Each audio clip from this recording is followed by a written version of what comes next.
the band around the doorknob. Careful with the lock. Close the door.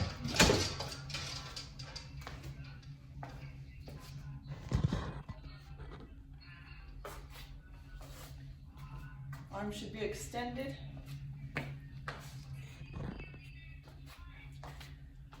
From here, pull down towards the hip. Keep your shoulder down. Don't let it shrug.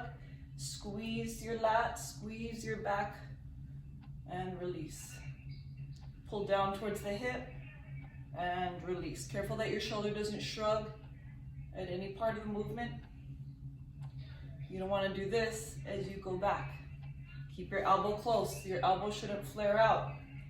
Hug your ribs with your elbows, squeeze your back, chest out, and release.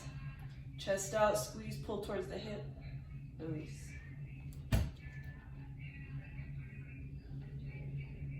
Slow on the release.